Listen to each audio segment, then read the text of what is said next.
ఒక్కసారి కొమ్మూరి గోల్డ్ కి కాల్ చేయండి. తాకట్లో ఉన్న మీ బంగారాన్ని విడిపించి మార్కెట్ ప్రైస్ కి వాళ్ళు కొనుక్కుని మిగతా డబ్బులు మీకు ఇచ్చేస్తారు. హాయ్, వెల్కమ్ టు మనం టీవీ. మనం టీవీ ఉన్నది మన కోసం. నేను మీ జర్నలిస్ట్ మనోజ్. సో 5 రాష్ట్రాల్లో ఎన్నికలు ప్రశాంతంగా ముగిసాయి. సో కొన్ని చెదురుమదురు ఘటనల మినహా కంప్లీట్ అయితే అయిపోయింది. సో ఇలాంటి నేపథ్యంలో ఇప్పటిదాకా మోడీ తన హవాని అన్ని రాష్ట్రాల్లో ప్రీవియస్గా జరిగిన రాష్ట్రాల్లో తన హవాని కొనసాగించాడు. సో ఇలాంటి నేపథ్యంలో ఇప్పుడు ఎలాగైనా తమ బలాన్ని పెంచుకోవాలని బీజేపీ శతవిధాలుగా ప్రయత్నించింది అన్ని రాష్ట్రాల్లో. ఏ మేరకు ఎంతవరకు చేయాలో అంతవరకు చేసి వదిలిపెట్టింది. ఇప్పుడు ఎలక్షన్స్ అయిపోయాయి.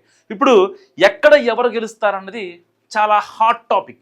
సో కొన్ని సర్వేలు మనం చూసుకున్నట్టయితే ఇప్పుడు దాకా మనం టీవీ వేదికగా కట్టాకార్తీక్ కొన్ని సర్వేల గురించి ప్రస్తావించారు. సో ఇప్పుడు Aatmasakshi reloaded as a 2.0 SAS survey. So ఇప్పుడు ఇది ఎగ్జిట్ పోల్స్ని రిలీజ్ చేసింది. ఏదైతే జరిగిన 5 రాష్ట్రాల ఎలక్షన్స్ గాను కేరళ, అస్సాం, పుదుచ్చేరి, తమిళనాడు అండ్ వెస్ట్ బెంగాల్ 5 రాష్ట్రాల్లో చాలా కీలకంగా జరిగాయి. సో ఇలాంటి నేపథ్యంలో ఎక్కడ ఎవరు గెలుస్తారు అనే ఒక ఎగ్జిట్ పోల్ని రిలీజ్ చేసింది. సో అసెంబ్లీ ఎలక్షన్స్ టోటల్గా కేరళలో చూసుకుంటే ఇక్కడ మ్యాజిక్ ఫిగర్ 71 ఉంది.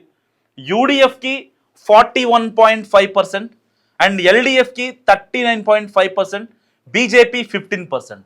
సో అస్సాంకి వచ్చినట్టయితే దాదాపుగా కేరళ విషయానికి వస్తే ఇక్కడ యూడిఎఫ్ఐ గెలుస్తుందని చెప్తుంది.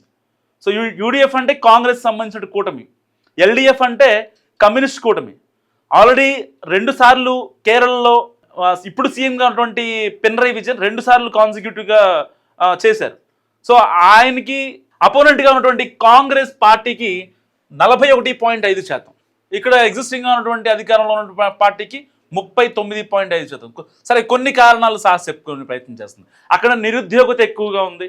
సో అక్కడ రైతులకి సరిగా అంటే వాళ్ళకి కావాల్సిన ప్రోత్సాహకాలు కావచ్చు, వాళ్ళ యొక్క పథకాలు కావచ్చు ఇవ్వట్లేదని చెప్పి చెప్తున్న పరిస్థితి. సో ఎట్టి పరిస్థితుల్లో అంటే ఇక్కడ అంత డిఫరెన్స్ అనేది 10% లేకపోతే 5 to 10% లేదు, జస్ట్ 1 to 2% మాత్రమే ఉంది. సో ఏ క్షణాల్లో ఏదైనా జరగచ్చు. So next Assam assembly elections విషయానికి వద్దాం. సో ఇక్కడున్న అసెంబ్లీ కాన్స్టిట్యున్సీస్ మొత్తం 126. సో ఇక్కడ మ్యాజిక్ ఫిగర్ వచ్చేసి 64. ఇక్కడ కాంగ్రెస్కి సాస్ గ్రూప్ చెప్తుంది ఏంటంటే 42% ఓట్ షేర్ అండ్ బీజేపీకి 46%, అదర్స్కి 12% వస్తాయని చెప్తుంది. సో సీట్ల విషయానికి వస్తే దాదాపుగా 40 నుంచి 46 సీట్లు కాంగ్రెస్కి అండ్ ఎన్డీఏ ప్లస్ బీజేపీ కూటమికి 84 నుంచి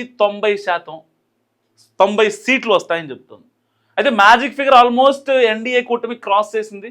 సో ఎట్టి పరిస్థితుల్లో అస్సాం బీజేపీదే అంటూ సాస్ గ్రూప్ చెప్తుంది. సో నెక్స్ట్ తమిళనాడు కొద్దాం. సో తమిళనాడు చాలా పెద్ద state. So it contains 234 assembly constituencies.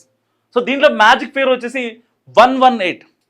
So A party అయినా 118 సీట్లు కనుక సాధించగలిగితే దానికి మించి ఆ పార్టీదే అక్కడ అధికారం. So projection of vote share విషయానికి వస్తే ఎగ్జిస్టింగ్గా అక్కడ రాజ్యం వెళుతున్నటువంటి డిఎంకే విషయానికి వస్తే 40 నుంచి 41% ఓట్ షేర్ డిఎంకేకి ఉందని సాస్ గ్రూప్ చెప్తుంది.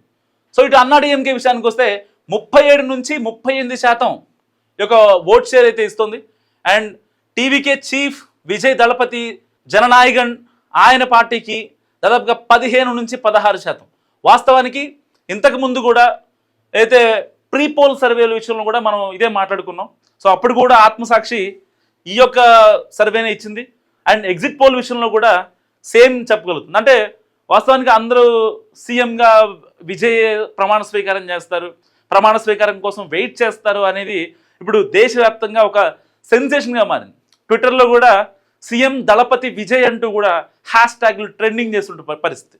సో ఇలాంటి నేపథ్యంలో టీవీకేకి 15 నుంచి 16% వస్తాయి అండ్ ఎన్టీకే పార్టీకి 5 నుంచి 6% వస్తాయని చాలా కరాఖండిగా చెప్తుంది సాస్ సర్వే. సో ఒకసారి అసెంబ్లీ కాన్స్టిట్యుయెన్సీస్ విషయానికి వస్తే డిఎంకేకి 134 నుంచి 141. సో ఎట్టి పరిస్థితుల్లో మళ్ళీ అక్కడ స్టాలినే అధికారంలోకి వస్తారు అని చెప్పి సాస్ గ్రూప్ చెప్తుంది. సో మ్యాజిక్ మార్క్ని ఆల్మోస్ట్ దాటేసింది. 134 to 141 అంటే కొంచెం కాస్త అటు ఇటు అయినా ఒక 10 సీట్లు తగ్గినా సరే మ్యాజిక్ ఫిగర్ని క్రాస్ చేసే అవకాశం ఎట్టి పరిస్థితిలో ఉంది.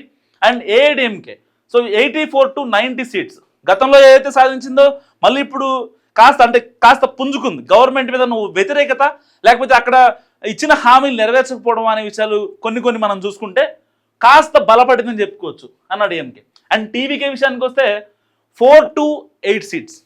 సో దాంట్లో టీవీకే చీఫ్ విజయ్ ఆయన కాన్సెన్సీ ఉందా లేదా లేకపోతే ఇంకే ఎన్ని సీట్లు ఉన్నాయనేది ఇక్కడ వాళ్ళు స్పెసిఫిక్గా మెన్షన్ చేయలేదు. ఎందుకంటే టీవీకే చీఫ్ విజయ్ దళపతి ఉన్న పోటీ చేసే 2 అసెంబ్లీ కాన్స్టిట్యుయెన్సీస్ అండ్ వాళ్ళ పార్టీ ఏదో బీఫామ్ ఇచ్చిన ఎమ్మెల్యేలు వాళ్ళు ఎవరు గెలుస్తారనేది నిజంగా స్పెసిఫిక్గా మెన్షన్ చేయలేదు. కానీ 4 to 8 సీట్స్ మాత్రం టీవీకేకి వచ్చే అవకాశం ఉందని చెప్తున్న పరిస్థితి. అండ్ ఎన్టీకే విషయానికి వస్తే 0 నుంచి 1 సీట్ వచ్చే అవకాశం ఉంది. అదర్స్ కంప్లీట్గా 0 ఉన్నారు. ఎందుకంటే ఆల్రెడీ అలయన్స్లో వీళ్ళు ఉన్నారు కాబట్టి ఇక్కడ అదర్స్ మొత్తం 0గా చూపిస్తుంది. అండ్ వెస్ట్ బెంగాల్కి వద్దాం. సో మరొక పెద్ద స్టేట్ ఇది. దాదాపుగా 294 అసెంబ్లీ కాన్స్టిట్యుయెన్సీస్ ఈ యొక్క వెస్ట్ బెంగాల్లో ఉన్నాయి. ఇక్కడ మ్యాజిక్ ఫిగర్ కూడా చాలా ఎక్కువే. సో కంపేర్ అస్సాం కావచ్చు, కేరళ కావచ్చు, లేకపోతే తమిళనాడు కావచ్చు, మ్యాజిక్ ఫిగర్ 148. సో ఒక్కసారి ఓట్ షేర్ విషయానికి వద్దాం. సో సాస్ గ్రూప్ చెప్తుంది ఏంటంటే టీఎంసీకి ఇప్పుడున్న అధికార పక్షానికి తృణమూల్ కాంగ్రెస్కి 46% ఓట్ షేర్ వస్తుందని చెప్తుంది. అండ్ బీజేపీకి ఏదైతే తగ్గ వార్ నడుస్తుంది, ఇప్పటిదాకా మనం బహిరంగ సభల్లో కావచ్చు మోడీకి దీదీకి ఒక పర్సనల్ వార్ నడిచింది ఇన్ని రోజులుగా. సో ఇలాంటి నేపథ్యంలో బీజేపీకి 42% ఒక ఓట్ షేర్ వస్తుందని చెప్తుంది. ఇటు కాంగ్రెస్ ఒక రకంగా కాంగ్రెస్ ఇక్కడ వెస్ట్ బెంగాల్లో సోయిలో కూడా లేదని చెప్పుకోవచ్చు. 3.75 మాత్రమే ఈ యొక్క సాస్ సర్వే చెప్తుంది. And CPM so 3%, others 5.25%. So ఒక్కసారి అసెంబ్లీ కాన్స్టిట్యుయెన్సీ పరంగా ఎవరికి ఎన్ని సీట్లు వస్తాయి వెస్ట్ బెంగాల్లో మాట్లాడుకుందాం. సో టీఎంసీకి 170 నుంచి 190 సీట్లు, అండ్ బీజేపీకి 120 నుంచి 130 సీట్లు, కాంగ్రెస్కి 1 నుంచి 4 సీట్లు, అండ్ సిపిఎంకి 0 to 2, 0 నుంచి 1 వస్తుందా 2 వస్తుందా చెప్పలేం పరిస్థితి. అదర్స్కి వచ్చేసి 1 నుంచి 5 సీట్లు వస్తాయని ఎక్స్పెక్ట్ చేస్తుంది సాస్ గ్రూప్. సో నెక్స్ట్ ఫైనల్గా పుదుచ్చేరి అసెంబ్లీ ఎలక్షన్స్. సో ఇక్కడ ఉన్న అసెంబ్లీ కాన్స్టిట్యుయెన్సీస్ మొత్తం 30. సో మ్యాజిక్ ఫిగర్ వచ్చేసి 16. So projection of vote share పరంగా చూస్తే ఎన్డీఏ 41% అండ్ ఎస్పీఏ 38%. సో టీవీకి కూడా అక్కడ పోటీ చేసింది 16% వస్తాయని. అండ్ అదర్స్ విషయానికి వస్తే అయితే కమ్యూనిస్టులు కావచ్చు ఇంకొకళ్ళు కావచ్చు ఆ వాళ్ళకి 5%. And projection of assembly constituencies ఎవరికి ఎన్ని సీట్లు వస్తాయి. సో దాదాపుగా పుదుచ్చేరిలో 30 అసెంబ్లీ కాన్స్టిట్యుయెన్సీస్ ఉంటే మ్యాజిక్ ఫిగర్ 16 ఉంటే ఎన్డీఏకి 17 నుంచి 19 సీట్లు వస్తాయని సాస్ గ్రూప్ చెప్తోంది. సో ఎట్టి పరిస్థితిలో పుదుచ్చేరిలో బీజేపీఏ వస్తుందని ఇక సాస్ అంచనా వేస్తుంది. అండ్ ఎస్పీఏ ఏదైతే ప్రతిపక్షం ఉందో 11 నుంచి 12 సీట్లు, అండ్ టీవీకేకి అయితే విజయ్ దళపతి పార్టీకి 1 to 2 సీట్స్ వరకు వచ్చే అవకాశం ఉందని చెప్పి సాస్ గ్రూప్ ఏదైతే ఐఐటిఎన్స్ గ్రూప్ ఉందో హైదరాబాద్ సంబంధించిన గ్రూప్ ఆ గ్రూప్ చెప్తుంది. సో ఎగ్జిట్ పోల్ కేరళ విషయానికి వస్తే సో చూసారు కదా యూడిఎఫ్కి 41%, అండ్ కమ్యూనిస్టులు అయినటువంటి ఎల్డిఎఫ్కి 39.5%, బీజేపీకి 15%, అండ్ అదర్స్ ఎవరైతే ఉంటారో వాళ్ళంతకి 4%. సో ఆల్మోస్ట్ ఎట్టి పరిస్థితిలో ఈసారి కేరళలో అధికారం మారబోతుందని సాస్ గ్రూప్ వెల్లడిస్తుంది. సో సాక్ష్యాలతో సహా అంటే బేసిక్గా వీళ్ళు ప్రతి కాన్స్టెన్సీలో తిరిగి వాళ్ళ యొక్క గ్రౌండ్లో ప్రజల యొక్క నాడిని పట్టుకుంటారు. సో డిఫరెంట్ ఆస్పెక్ట్స్ ఉంటాయి దీంట్లో.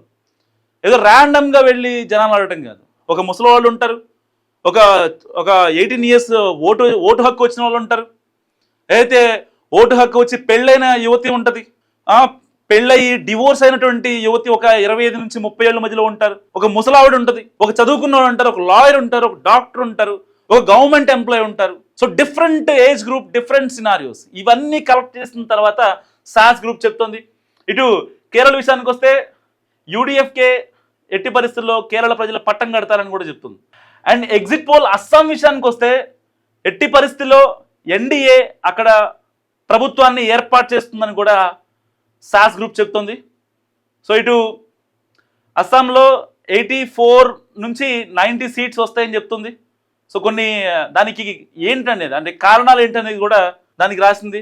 So illegal immigration, unemployment, NDA, corruption, floods and rehabilitation, infighting among INC leaders, so delimitation, డెప్ట్ ఫర్ ఉమెన్ ఏదైతే వాళ్ళకి డబ్బులు ఇవ్వలేదు అంటే ఎలక్షన్స్ ముందు కొన్ని మహిళా ఓట్లను రాబట్టుకోవడం కోసం పార్టీలు తెగ తాపత్రయపడతా ఉంటాయి. సో ఇప్పుడు బీజేపీ కూడా ఇప్పటిదాకా లేని విధంగా అలాంటి బాటలోనే పట్టింది. సో కొన్ని పార్టీలు ఆ మహిళలను టార్గెట్ చేసుకోవడం కోసం చెప్తా ఉంటారు. సో అవి చేయలేదట. సో పుదుచ్చేరి విషయానికి వస్తే ఎట్టి పరిస్థితుల్లో ఎన్డీఏ అక్కడ ప్రభుత్వాన్ని ఏర్పాటు చేయబోతుంది. సో పుదుచ్చేరిలో 17 నుంచి 19 అసెంబ్లీ సీట్లు కైవసం చేసుకోబోతుంది ఎన్డీఏ. అండ్ ఫైనల్గా తమిళనాడు ఎట్టి పరిస్థితుల్లో డిఎంకే కూటమి, డిఎంకే ప్లస్ 40 నుంచి 41% ఓట్ షేర్తో అక్కడ తమిళనాడులో బాగా వేయబోతుంది. దాదాపుగా 118 మ్యాజిక్ ఫిగర్ ఉంటే అయితే మొత్తం అసెంబ్లీ కాన్సెస్ 234. సో డిఎంకేకి 134 నుంచి 141 సీట్ల మధ్యలో వచ్చే అవకాశం ఉందని సాస్ గ్రూప్ అంచనా వేస్తుంది. సో ఇలాంటి నేపథ్యంలో నార్త్ రీజియన్ ఇంకా అంటే పర్టికులర్గా ఎక్కడెక్కడ వాళ్ళు స్ట్రాంగ్గా ఉన్నారు, ఎన్ని సీట్లు ఎక్స్పెక్ట్ చేయొచ్చు.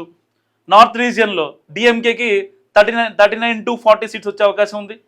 సో కొంగునాడు రీజియన్లో 23 to 25 సీట్స్, అండ్ డెల్టా రీజియన్లో 38 to 39, అండ్ సౌత్ రీజియన్లో 34 to 37 సీట్స్ అయితే ఇప్పుడు అధికారంలోకి రాబోతుందో డిఎంకేకి వస్తాయని చెప్తుంది. సో ఈ మొత్తం కలిపితే 134 నుంచి 141 సీట్లతో తమిళనాడులో డిఎంకే బాగా వేయబోతుందని సాస్ గ్రూప్ చెప్తుంది. సో ఇది అంటే ఫ్యాక్టర్స్ ఏంటంటే unemployment, law and order, women safety and alcohol and drugs. So అంటే అక్కడ ఉన్న ఏదైతే ఏఐడిఎంకి కావచ్చు, టీవీకి కావచ్చు, కొన్ని అక్కడ సీట్లు స్ప్లిట్ అవ్వడానికి రీజన్ ఏంటంటే కొన్ని వీళ్ళు ఫిగర్ చేశారు, అన్ఎంప్లాయ్మెంట్, నిరుద్యోగత అండ్ లా అండ్ ఆర్డర్ కరెక్ట్గా లేదని. సో నెక్స్ట్ వెస్ట్ బెంగాల్కి వద్దాం. టీఎంసీకి 46%, బీజేపీకి 42%. సో ఎట్టి పరిస్థితుల్లో మళ్ళీ టీఎంసీనే వెస్ట్ బెంగాల్లో ప్రభుత్వాన్ని ఫామ్ చేస్తుందని సాస్ గ్రూప్ చెప్తోంది. దాదాపుగా 148 సీట్లు మ్యాజిక్ ఫిగర్ ఉంది వెస్ట్ బెంగాల్లో. 294 సీట్లు మొత్తంగా ఉన్నాయి. దాంట్లో టీఎంసీ 170 నుంచి 190 సీట్ల వరకు రావచ్చని సాస్ గ్రూప్ అంచనా వేస్తుంది. సో ప్రతిపక్షంగా బీజేపీ ఉండబోతోంది. సో బీజేపీ చాలా గట్టిగా ఫైట్ చేసింది వెస్ట్ బెంగాల్లో. ఎలాగైనా సరే అధికారాన్ని తెచ్చుకోవాలి, అధికారాన్ని చేజెక్కించుకోవాలని చెప్పి శతవిధాలుగా ప్రయత్నించారు. సో అయినా సరే అక్కడ కొన్ని ఇప్పుడైతే మనం చూస్తున్నాం ఎగ్జిట్ పోల్స్ ప్రకారం అక్కడ టీఎంసీ మళ్ళీ ఫామ్ చేస్తుంది గవర్నమెంట్ అని చెప్తుంది. సో ఈ 5 రాష్ట్రాల ఎన్నికలపై మీరేమనుకుంటున్నారు? ఏ రాష్ట్రంలో ఏం గెలుస్తుంది అనుకుంటున్నారు? మస్ట్గా కామెంట్ చేసి ప్రయత్నించండి. చూస్తూనే ఉండండి మన టీవీ.